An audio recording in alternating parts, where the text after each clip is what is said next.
Back in the 1980s and 90s, I attended prayer meetings at our local parish, where we would sometimes sing that upbeat song, "Joy is the flag flown high from the castle of my heart." Anyone remember that song? Oh yeah, there are a few of us, okay. Well, our 3 kids loved it growing up, and they would really belt it out when we would sing that as our bedtime prayer. Today, the song that Jesus and Isaiah sing is a joyful one of healing and wholeness. Over the next few minutes, we will talk about these different facets of wholeness and how God calls us to seek and be that wholeness for ourselves and others. Just as in the gospel, John's disciples opened their conversation with Jesus with a question. I think it's important that we begin this Advent homily with a question. What is it that brings us wholeness or shalom, a sense of well-being? As we consider this question, let's place our answers in the framework of a gift. There are many roads that gift us with wholeness. Here are some. A sense of wonder and respect leads us to wholeness. Wonder at the marvels of nature in all its beauty and mystery. Taking a longer view, wonder at nature's ability to adapt over the eons to ever-changing environments. Taking a shorter view, wonder at our call as human beings to humbly accept our place as part of creation, to respect and enjoy nature, and be good caretakers of the earth.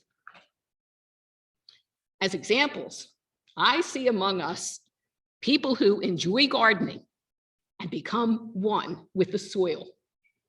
Others love hiking and breathing in that outdoor fresh air.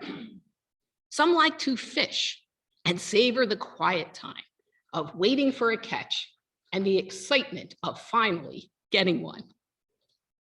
Some of us like to pick up litter on our neighborhood walks to help create a cleaner environment.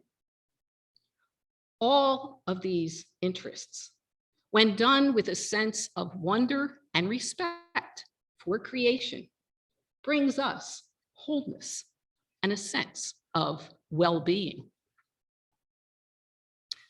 Other roads to wholeness that feed our soul include music, sports, woodworking, sculpturing, reading, cooking, Tai Chi Cha, prayer, and conversations with family and friends.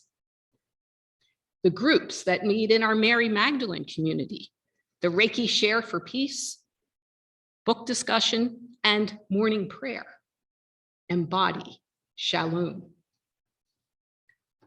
All of these are just some of the myriad ways we can seek wholeness, the wholeness Jesus speaks of, where our inner sight is restored, our listening is sharpened, our energy to walk confidently is heightened, and parts of our inner being come back to life.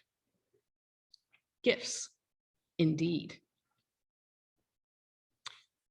In addition to seeking wholeness for ourselves, God calls us to bring wholeness to other people and creation, and to rejoice in that endeavor.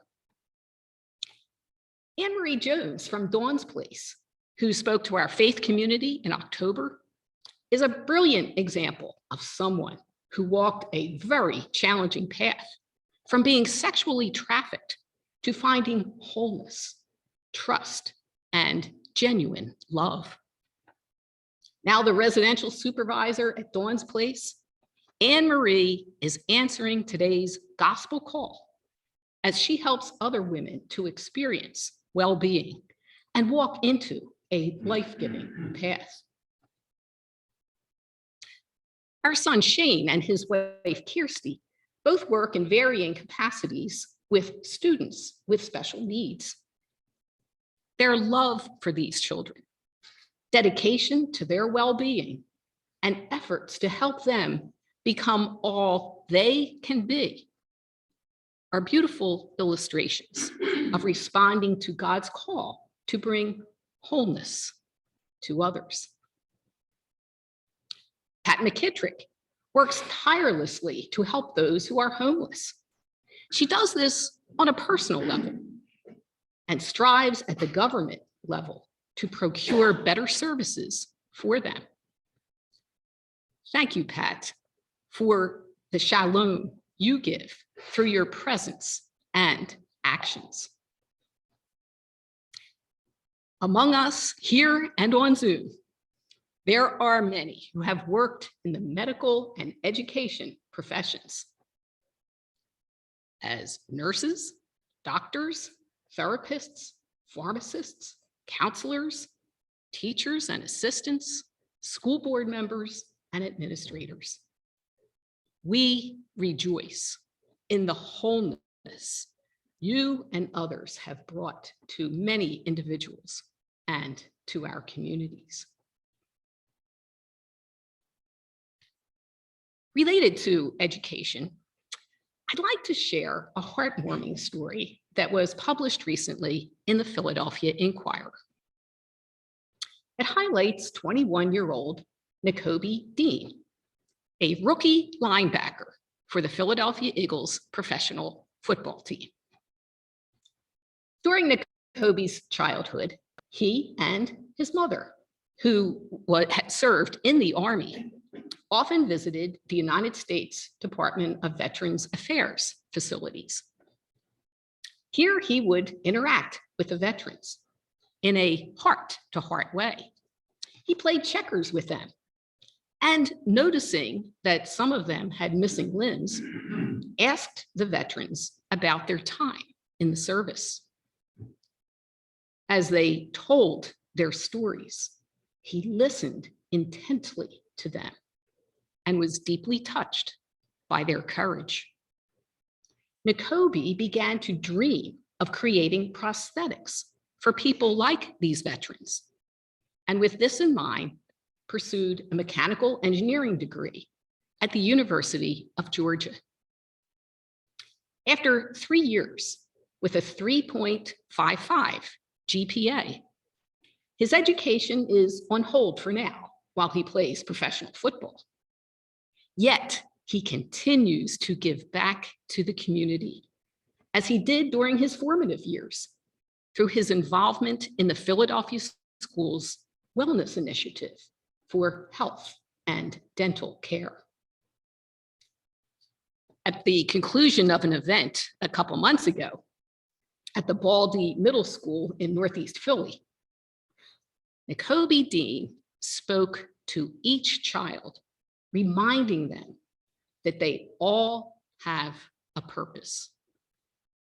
In Dean's words, "I want to give back to the community in some way. It's just something we're supposed to do, giving back and making sure others are taken care of." Nakobe Dean is answering the call to bring wholeness to the world. By listening to the veterans share their stories, he helped bring some of their inner being back to life.